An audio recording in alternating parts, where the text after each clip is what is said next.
নমস্কার বন্ধুরা, ঝুমার রান্নাঘরে সবাইকে স্বাগত জানাচ্ছি। আমি ঝুমা ব্যাঙ্গালোর থেকে বলছি। আজকে শ্রাবণ মাসের দ্বিতীয় সোমবার। তো বাবা তারকনাথের আশীর্বাদ নিয়ে আজকের ব্লগটি শুরু করছি। আপনারা সবাই আশা করছি ভালো আছেন, আমরাও ভালো আছি। তো আমার কিন্তু পুজো হয়ে গেছে সকালবেলা। সেই পুজোর ঘর থেকে, পুজোর রুম থেকেই শুরু করছি ভিডিওটা। আমি বলেছিলাম এর আগের বারে ব্লগে রজনীগন্ধার ফুলটা হলে ইচ্ছা ছিল যে শ্রাবণ মাসের প্রথম সোমবারটা রজনীগন্ধা ফুলটা দিয়ে পুজো করব। কেন জানি না ফুলটা দেখুন একটু ফুটেই এরকম খারাপ হয়ে যাচ্ছে। আপনারা যদি কেউ জেনে থাকেন তো একটু কমেন্টে জানাবেন যে কি সমস্যা বা এটাতে কী ওষুধ দিতে হবে। গাছ সংক্রান্ত ব্যাপারে, চাষাবাদ এইসব ব্যাপারে কোনো অভিজ্ঞতাই নেই, শুধুমাত্র গাছ এনে লাগাতে হয় লাগিয়েছিলাম। তো সকালবেলার পুজোটা তো হয়েই গেছে। ভগবান শিবকে চানও করিয়েছি, দেখেছেন নিশ্চয়ই। এখানে দুধ দই মধু দিয়ে চান করিয়েছিলাম, সেই জলটা ছিল। এখন ফেলবো না, আর অন্য কোথাও ফেলি না, গাছের গোড়াতেই দিয়ে দিই, যেহেতু ভগবান শিবকে চান করানো। তো প্রত্যেক দিনের মতো ডাল আর ভাতটাই আগে চাপাই, কিন্তু আগে প্রথমে দুধটা চাপিয়ে দেবো, যেহেতু দুধ দিয়ে চান করেছি সেই দুধটা রয়ে গেছে। তো আগে দুধটা একবার জাল দিয়ে ফুটিয়ে নেব, তারপর ভাত চাপাবো। তোর বাবা ছেলেকে দিয়ে বাজার করে একেবারে চলে এসেছে, ওর বাবাকে খেতে দিয়ে দিই। তো আজকে সকালবেলা ছেলের জন্য করেছিলাম পনির। ওর বাবা আবার পনির ভুজিটা করলে, ছানার ভুজিয়াটা করলে খেতে চায় না। সেদিন ওর বাবার জন্য একটু প্লেন সাদা ছানাটা রেখে দিলে খেয়ে নেয়। তো আজকে ছানাটা যে কোনো কারণে হোক, দুধটা কম ছিল তো ছানাটা কম হয়ে গিয়েছিলো, ছেলেটা খেয়ে গেছে আবার নিয়ে গেছে। তো তার জন্য যে ছানাটা রাখা হয়নি, ওকে দিয়ে দিয়েছি দুধ, কলা আর রুটি দিলাম, একটা ছোট্ট আখের গুঁড়ের টুকরো দিলাম। যেহেতু ডায়াবেটিক পেশেন্ট, ওষুধটা খেতে হয়, ভুলে যায় বলে ওষুধটা সামনে রাখি, সেই জন্য বদমাইশি করে ওষুধটা পর্যন্ত খাবারের প্লেটে তুলে নিয়েছিল। তো কী কী বাজারে এনেছে চলুন দেখি। ওর বাবা একেবারে 6টা পেঁপে নিয়ে এসেছে। একটা পেঁপে তো দেখলেন ঠাকুরকে পুজো দিয়েছি। এই পেঁপেটা আনতে আনতে কীভাবে হয়তো বেশি পাকা ছিল, একটু চেপে গেছে, আজকেই কেটে নিতে হবে। তো কালকে দুপুরবেলার দিকে কলমি শাক এনেছিল, বেঁচে রেখেছি, কিন্তু কলমি শাক জানেন তো একদিন থাকলেই হলুদ হয়ে যায়। আর এই হচ্ছে আমাদের কর্ণাটকে আমরা যে মুড়ি খাই, বাঙালি পাড়া থেকে, মানে বাঙালি দোকান থেকে আনতে হয়, এখানকার দোকানে তো পাই না। তো এই সেই প্যাকেট কৃষ্ণা মুড়ি, এই মুড়ির প্যাকেটগুলোতেই কিছু সবজি টবজি এরকম এনে ফ্রিজে রেখে দিই। তোর বাবা সবজির মধ্যে দেখি কী কী এনেছে, কিছু কিছু দেখা যাচ্ছে, কিছু কিছু ব্যাগের নিচে আছে, দাঁড়ান ঢেলে দিই। তো ঢেলে দেওয়ার পর দেখছি বেগুন এনেছে, পটল, মটরশুঁটি, আদা, রসুন, টমেটো, শসা, ডাঁটা, পেঁপে তো দেখালাম, পেঁয়াজ, এখানে এনেছে গাজর, মূলো, 2 রকমের লাউ, আর এনেছে একটু পাতিলেবু। কলমি শাকটা কালকে এনেছিল বললাম। তো পটলটা ওবেলা রাত্রিবেলার দিকে করব রান্নাটা, পটলের তরকারি, কিন্তু এখন করব কলমি শাক, নাহলে শাকটা খারাপ হয়ে যাবে। তো দুধ জাল দিয়ে নাবিয়ে নিয়েছি, আবার এইদিকে ভাত চাপিয়ে দিয়েছি, ডালও চাপিয়ে দিয়েছি। এখানে আছে সামা চাল আর আছে মুগের ডাল।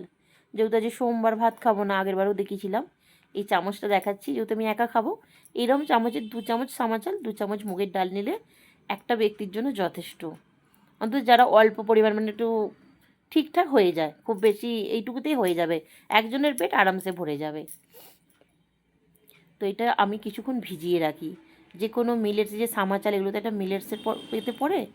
তো মিলেট জিনিসটা নাকি ভিজিয়ে রাখলে ভালো হয় বলে, যে কোনো ডাল চাল এগুলো ভিজিয়েই রাখতে হয় কিছুক্ষণ আগে। তো আমি ওদিকে ভাত ডাল বসিয়ে আর মিলেটসটা, মানে সামা চালটা আর মুগ ডালটা আমার ভিজিয়ে রেখে আমি একটু এসেছি ছাদে। কালকে জামা কাপড় কেচেছিলাম, সে আধ শুকনো হয়েছিল, মানে হয়নি। আজকেও অবস্থা দেখুন আকাশের, আকাশ দেখতে পাচ্ছেন মেঘাচ্ছন্ন হয়ে আছে, একবার মেঘ হচ্ছে একবার রোদ হচ্ছে।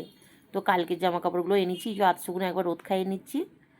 আর কালকে রবিবার ছিল, একটু বাজার করে গিয়েছিলাম, সেই চুড়িদারগুলো একটু ধুয়ে দিয়েছিলাম, কেচে দিয়েছিলাম, সেইগুলো একটু আজকে শুধু জল কাজ করেছিলাম চুড়িদারগুলো, যেহেতু পুজোর, আমি বলেছি যে কোনো পুজোর দিন আমি কিন্তু কোনো রকম সাবান কাজ কিছু করি না। তো গাছে ফুলগুলো ফুটেছে সেটাও একটু দেখছি। চলুন এবার নিচে যাই। নিচে এসেছি, দেখুন আকাশ পুরো অন্ধকার, মানে জামা কাপড় দিয়ে যে নিশ্চিন্ত মনে কাজ করব, কাজ করা যাবে না। বর্ষাকালের আকাশ মানেই তো বোঝেন, মানে খালি টেনশান, এই বোধহয় বৃষ্টি হলো, এই বোধহয় বৃষ্টি হলো, এইরকম। আমি এসেই আগে দেখছি, যেহেতু ভাতটা বসিয়ে দিয়ে গিয়েছিলাম, ভাতটা একটু শক্ত আছে, মানে এখন একটা ফুট খাবে, আর একটা ফুট খেলেই হয়ে যাবে ভাতটা। তো ভাতও হয়ে গেছে, আমি ডালটা কিন্তু সাঁতলে দিয়েছি, মানে পেঁয়াজ ফোড়ন, শুকনো লঙ্কা, 5 ফোড়ন দিয়ে যেভাবে করি সেইভাবেই ডালটা করে নিয়েছি। আর কলমি শাক করব, তো আলুটা প্রথমে তেলে দিয়ে আলুটা লাল লাল করে ভেজে নিয়েছি, নিয়ে এবার কলমি শাকগুলো কেটে আর এরকম একটু প্রথমে এক ঝাঁঝরি দিচ্ছি, আগে একটু নেড়ে চেড়ে আরও এক ঝাঁঝরি দেবো। রান্না করতে গিয়ে হাতে ছাঁকা লেগে গেছে, আবার বোধহয় কড়াটা ঠেকে গেছে, সেই জন্য দেখছি। এই রান্না করতে গিয়ে যে কত যে ছ্যাঁকা খাই, ডান হাতটা যে কত জায়গায় দাগ হয়ে গেছে তার ঠিক নেই। আরও এক ঝাঁঝরি দিয়ে দিয়েছি, নেড়ে চেড়ে শাকটা একটু কমে আসতে এবার সব মশলাগুলো দেবো। আজ এই শাকটা প্রেশার কুকারে দেবো না, এমনি কড়াতেই করে নেব। তো লঙ্কা, হলুদ, লবণ, ধনে গুঁড়ো, জিরে গুঁড়ো সব কিছু দিয়ে শাকটাকে একটু কষিয়ে নেব, নিয়ে অল্প জল দেব, দিয়ে করে নেব। শাকটা একটু বড়ি দিলে ভালো হতো, আর বড়ি দেখছি ফুরিয়ে গেছে। আর একটু আগে হলে একটু মসুর ডালকে বেশি করে ভিজিয়ে রাখলে হতো, মসুর ডালটা একটু বেটে বড়া করে দিলেও ভালো লাগতো। আজকে আর সময় হয়নি যাকগে। তো এইখানে সামা চাল মুগের ডালটা আর একটু জল দিয়ে একটু কাঁচা লবণ নেবো না বলে এখনই একবারে লবণ আর একটা কাঁচা লঙ্কা দিয়ে দুটো তিনটে সিটি লাগিয়ে দেবো। তিনটে সিটি লাগাবো, দুটোতে হবে না, তিনটে মতো সিটি দেবো। ঠিক যেমন হববিষি খায় সবাই, যে কোনো পুজোর দিনে, এরম উপোসের দিনে অনেকে কিন্তু শ্রাবণ সোমবারে হববিষিও খেয়ে থাকে আতপ চালের। তো আতপ চালের হববিষি না খেয়ে আমি এইভাবে সামা চালের এই হববিষিরই মতন এরম করে আমি খেয়ে নিয়ে থাকি। এটা শরীরের জন্য কিন্তু অনেকটা বেশ ভালো। সারাদিন উপোস করে এই ফল দুধ খেয়ে অ্যাসিডিটি হওয়ার থেকে এইগুলো ঠিক আছে, শরীরও ভালো থাকে। তো ওদিকে শাকটা হয়ে গেছে, আর আমার প্রেশার কুকার 3টে সিটি পড়েছে, প্রেশার কুকারও নামিয়ে দিয়েছি সামা চাল সিদ্ধটা। এদিকে কড়াটা ধুয়ে নিয়ে পেঁয়াজ বলছি সরি, শুকনো লঙ্কা 5 ফোড়ন দিয়েছি, আর পেঁয়াজ দেবো। পেঁয়াজ একটু বেশি করেই দেবো, কলমি শাকের তরকারিতে পেঁয়াজটা একটু বেশি দিলে কিন্তু ভালো হয়। আজকে যেহেতু ওয়েদারটা বেশ ভালো আছে, আজকে ভাবছি একটু পার্কে যাবো। আজ 1.5 মাস হয়ে গেল বলতে গেলে আজকে পার্কে যাইনি। একটু বিকালের দিকে পার্কে যেতাম, একটু হাঁটাও হতো আর একটু সবার সাথে গল্পও হতো। এখানে ঘরে ধরে কেই আছে, ছেলে স্কুলে যায়, স্বামী কাজে চলে যায়, তো ঘরে আমি একা। তো ফোন না হয়ে গেছে, ফোনেতে হয়তো মায়েদের সাথে বোনেদের সাথে কথা বলি, কিন্তু পার্কে গেলে একটা মুখোমুখি বসে কথা বলতে বা যে গাছপালার নিচে বসে একটা ঠান্ডা হাওয়া বেশ ভালো লাগে ওয়েদারটায়। তরকারিটা পেঁয়াজটা দিয়ে ভেজে তরকারিটাও সাঁতলে নিয়েছি, আর এখন বাজে দুপুরে 1টা, আমারও খিদে পাচ্ছে। তো আমি এবার খেয়ে নেব। আমার তো সামাচাল আপনাদের দেখালামই যে আমি কীভাবে করেছি। তো এখন 1টা বাজে, আমি একটু খেয়ে নিই। খেয়ে নিয়ে বিকালবেলার দিকটা ভাবছি তো একটু পার্কে যাব। বিকাল অবধি যদি ওয়েদারটা ভালো থাকে তো যাবো, অনেক দিন যাইনি, ভালো লাগছে না ঘরে আর। চলুন তাহলে খাওয়া শুরু করে দিয়েছি। এখন কিন্তু অনেকটা পর, এখন প্রায় 5:30 মতো বাজে। আমি পার্কে এসেছি, 5:30 নয়, এসেছি আমি 5টা 5:10 এসেছি। এখন বাজে প্রায় 6টার কাছাকাছি, 6:45। আমি এতক্ষণ হাঁটছিলাম। তো ছেলেকে ফোন করে বললাম, আজকে ছেলে টিউশন যায়নি, যেহেতু 5 তারিখ থেকে পরীক্ষা, বললে আমি যাবো না, বাড়িতেই পড়বো। তো আমি বললাম একবার তাহলে আয়, মেলা বসেছে যেহেতু, যেহেতু আমাদের এখানে সেইভাবে রিলেটিভ তো কেউই নেই, সেইভাবে না কেউই নেই, বছরে যখন একবার দেশে যাই তখনই সব জায়গায় যাওয়া হয়। তো এরম সময় যখন যেখানে আশপাশে একটু মেলাগুলো বসে, ছেলেটাকে একটু নিয়ে যাই সঙ্গে করে। তো এসে যখন দেখলাম মেলা বসেছে, আগে জানতাম না, প্রথমেই বললাম 1.5 মাস পর আমি আজকে পার্কে এসেছি। তো এসে দেখছি এখানে এরকম যে কোনো পার্ক মানে এখানে কিন্তু মন্দির সংলগ্ন পার্কগুলো হয়ে থাকে মন্দিরের সঙ্গেই। এই যে দেখছেন এই মন্দিরটা অ্যাকচুয়ালি এটা কিন্তু সুব্রহ্মণ্য মানে কার্তিক ঠাকুরের মন্দির।